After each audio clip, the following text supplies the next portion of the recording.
ಆದ್ಮೇಲೆ ಆದಂತ ಬಂಧನ ಶಂಕಿತರು ಇವರೆಲ್ಲರೂ ಕೂಡ ವಿದ್ಯಾವಂತರು.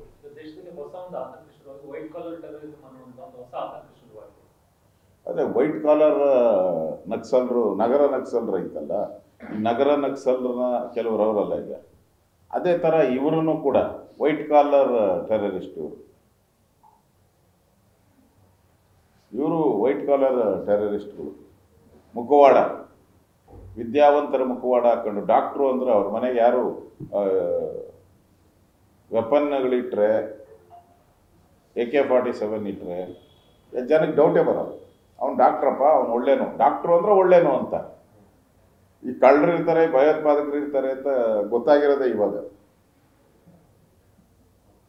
ಇನ್ನೊಂದು ಅನುಮಾನ ಏನಂತಂದ್ರೆ, ಈಗ ಸಿಕ್ಕಾಕೊಂಡಿರುವಂತ ಹರಿಯಾಣದಲ್ಲಿ ಸಿಕ್ಕಾಕೊಂಡಿರುವಂತವ್ರು ಎಲ್ಲರೂ ಡಾಕ್ಟ್ರು, ಈ ಬಾಂಬ್ ಬ್ಲಾಸ್ಟ್ ಮಾಡಿರೋನು ಕೂಡ ಡಾಕ್ಟ್ರು. ಅಂದ್ರೆ ಮತ್ತಷ್ಟು ಡಾಕ್ಟರ್ಗಳ ಮೇಲೆ ಅನುಮಾನ ಮೂಡಿದೆ. ಇದನ್ನ ಯಾವ ರೀತಿ ಕೇಂದ್ರ ಸರ್ಕಾರ ಟ್ಯಾಕಲ್ ಮಾಡ್ತೈತೆ. ಇನ್ಮೇಲೆ ಆ ಥರದ ಮುಲಾಜುಗಳನ್ನ ಯಾವತ್ತೂ ನಾವು ಕೊಡಲ್ಲ.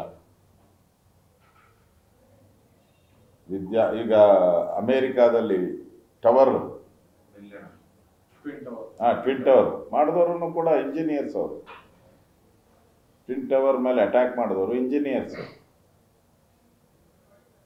ಹಾಗೆ ಈ ಭಯೋತ್ಪಾದನೆ ಅನ್ನೋದಕ್ಕೆ ಬಡವ ಸಾಹುಕಾರ ಅನ್ನೋ ಪ್ರಶ್ನೆ ಬರಲ್ಲ. ಈಗ ಈ ಪಾಕಿಸ್ತಾನದ ಭಯೋತ್ಪಾದಕರ ರಕ್ತಗತವಾಗಿ ಬಂದ್ಬಿಟ್ಟಿದೆ.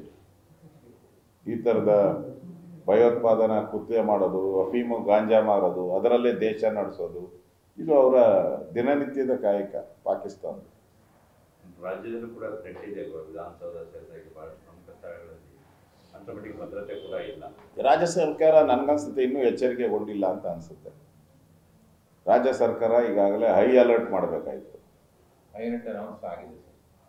ಹೈ ಅಲರ್ಟ್ ಮಾಡಬೇಕಾಗಿದೆ. ಅನೌನ್ಸ್ ಮಾಡಿದ್ದಾರೆ,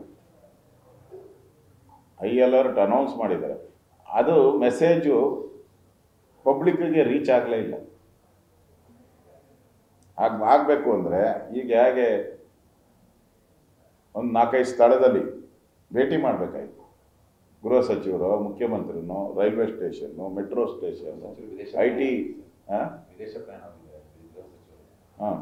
IT ಕಾರಿಡಾರು, ಇಲ್ಲಿ ಹೋಗಿ ಭದ್ರತೆಯನ್ನು ಚೆಕ್ ಮಾಡಿದರೆ ಅಲ್ಲಿರೋ ಅಧಿಕಾರಿಗಳಿಗೆ ಅಲರ್ಟ್ನೆಸ್ ಬರ್ತಾಯಿತ್ತು, ಪೊಲೀಸರಿಗೆ ಅಲರ್ಟ್ನೆಸ್ ಬರ್ತಾಯಿತ್ತು.